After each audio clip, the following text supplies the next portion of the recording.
The American road trip and experience full of gas stations, smacks tourist traps, and eventually a destination worth sending a postcard about.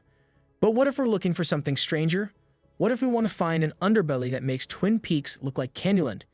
If you've ever wanted to travel America in search of the silliest, saddest, and most unhinged of all the states, consider this travel guide your ticket through a Twilight Zone toll booth.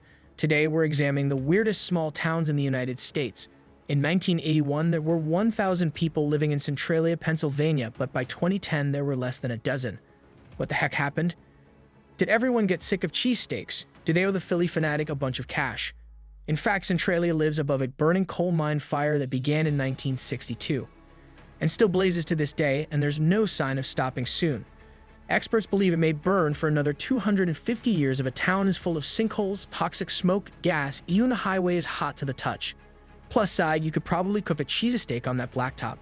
If for some bizarre reason this sounds like a place you'd like to live, you can't. In 1992, the state of Pennsylvania seized all the property in the town and condemned it. They allow the residents to stay, but once they're gone, that will be the end of Centralia. 58 miles southeast of Anchorage, Alaska, there is a town called Whittier. And if you're the type of person who needs your space, we'd recommend you stay much further than 58 miles away from Whittier. Because in Whittier, every single resident lives together in one building, kind of like if the grandparents met in Willy Wonka and the chocolate factory had its own zip code. The 14-story baggage tower is originally an army barracks, is home to the 214 people of Whittier, Alaska. The tower grew to include a police station, a post office store, church playground, bed and breakfast health center, and video store. We don't know what's more remarkable, the fact that 214 people of a city live in just one building. This one building has a bed and breakfast for any extremely adventurous tourists who have to pass through, or that this one building still has a video store. And in this case, if you're not kind and don't rewind, literally everyone in the city will know about it. Whittier had too many people in one place for you to try Mono Wine, Nebraska, home to just one resident. Seriously, the entire city is occupied by a single human being. Talk about an introvert's paradise. Don't talk about it since you're introverted. Lucy Eiler is the sole resident of Minot, Nebraska, like Will Smith, an Iron legend. She's the town's mayor, bartender, librarian, and presumably both its vigilant superhero and its cop who doesn't think keep track should take the law into their own hands. She also pays taxes to herself, mature of handle. Must love that, right? She's probably her account too. But the population of Monavie used to be twice as big, as LC was married to her husband Rudy until his passing in 2004.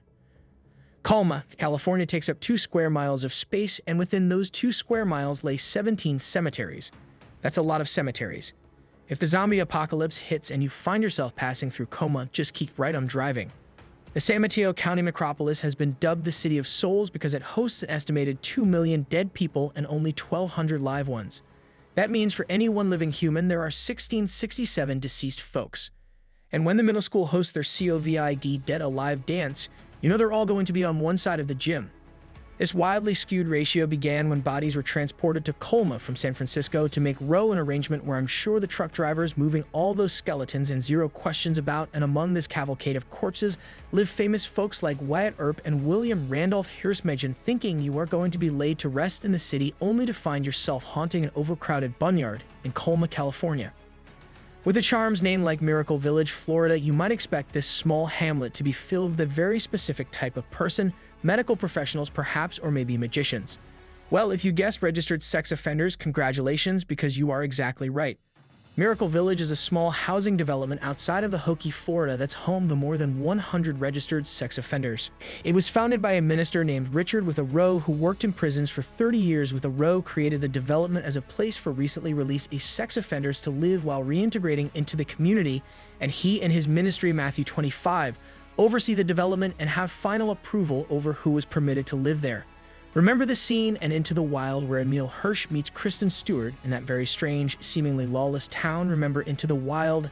That unusual town would be Slab City, California, referred to by its residents as the last free place in America. Slab City is decommissioned and uncontrolled, a wild desert city full of 150 eccentrics, military vets, hippies, and anyone looking to unplug from the grid and get their free God. Not to mention the many squatters and RV campers who want to find their own temporary wild. Tangier, Virginia, located on the appropriately named Tangier Island and Chesapeake Bay, is one of the oldest cities in America, and one of the weirdest sounding, not the name itself. Though Tangier sounds more like an artisanal gin company than a city, but the way its residents speak, linguists say members of Tangier, which we love to call tangerines, have a unique accent unlike any other place in the US. The local dialect is an odd mix of a standard American accent and Old British wang.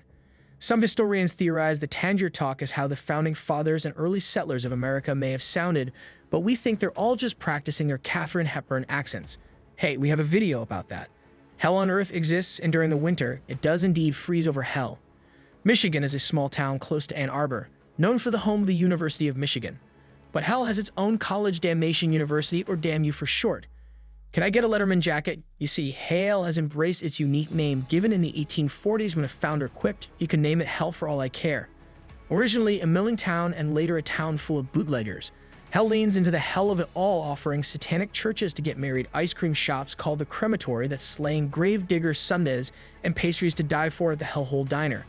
If you want to buy a piece of hell, you can head to go to hellmichigan.com and purchase a plot of land yourself. Just be careful of the niggers. Gibbston, Florida contains 14,234 residents, and most of them are straight-up carnies when carnivals are in the off-season. Many of the workers, from ride operators to sideshow human attractions, head to Gibbston, or Givetown as many call it, to relax in a warm and welcoming climate. The town was even the subject of an X-Files episode titled Humbug, although none of it was actually filmed there. At one point, the town fire chief was an 8-foot-tall giant and featured what was at the time the only post office with a counter situated at a height where people with dwarfism could use it. Seems like a lovely place to live. The initiation rite, where presumably everyone gathers around and watches you stick your head in a tiger's mouth, is a little much. Ever lose your luggage on a flight? Don't scream and unattended or rage tweet up a storm. Instead, gather your hiking equipment and backpack through the Appalachian Mountains to Scottsboro, Alabama, because statistically, your luggage is lost there. Scottsboro, Alabama is home to the Unclaimed Baggage Center, or the UBC if you'd like to save time when we speak, started in 1970 by Doyle Owens. The center now takes up 40,000 square feet of downtown Scottsboro, and they receive a hopping 1 million unclaimed bags and suitcases every year. No amount of uniquely colored tag is going to save you from that. Most commonly, the UPC finds clothing and electronics. But for more adventurous treasure seekers, the center contains a museum featuring the most unusual found items, including a $20,000 painting, the guidance system for an F-16 fighter jet, and a NASA space shuttle camera.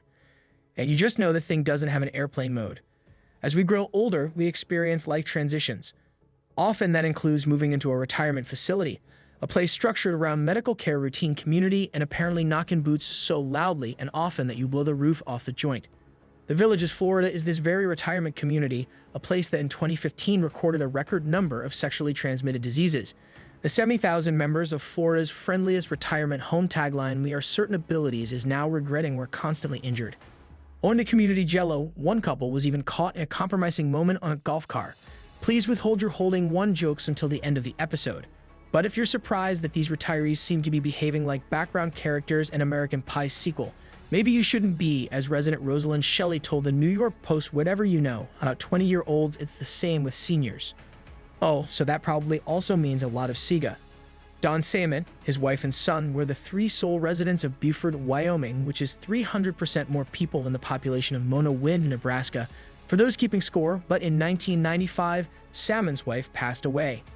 Then in 2007, his son moved away from home. So Salmon's got fed up living by himself and decided to put the town up for sale. Wait, you can just do that. Is there a Craigslist section called Geography we've been missing? Salmon's put the town up for sale in 2012, and the highest bid came from coffee magnate Pomp named Wong, who purchased it for $900,000.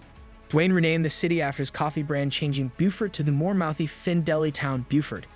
And if you visit the one gas station in town, you will be sipping Finn Deli coffee and nothing else, and Joe like it. Ever wanted to feel like a cast member of Honey? I Shrunk the Kids? Head on over to Casey, Illinois, a town full of ginormous objects they were, and you can give them out to some bonus and Napoleon complex. Casey, Illinois was founded in 1834, is about 2 square miles in size, and has a population of around 3,000. But frankly, we don't know where those 3,000 people can live, because most of the town is full of big things, a somehow official term describing objects that far outproportion their intended size, because in case the Illinois size does matter. There are at least 8 items in KC that have been officially certified by Guinness as the world's largest of the kind, including a 32-foot pencil and a 56-foot rocking chair. Although rocking and nothing would probably be more harrowing than relaxing. Whether or not the residents of Keek have huge egos over all their huge things remains to be seen. So what do you think? Which of these unusual small towns would you want to visit? Let us know in the comments below. And while you're at it, check out some of these other videos from our weird history.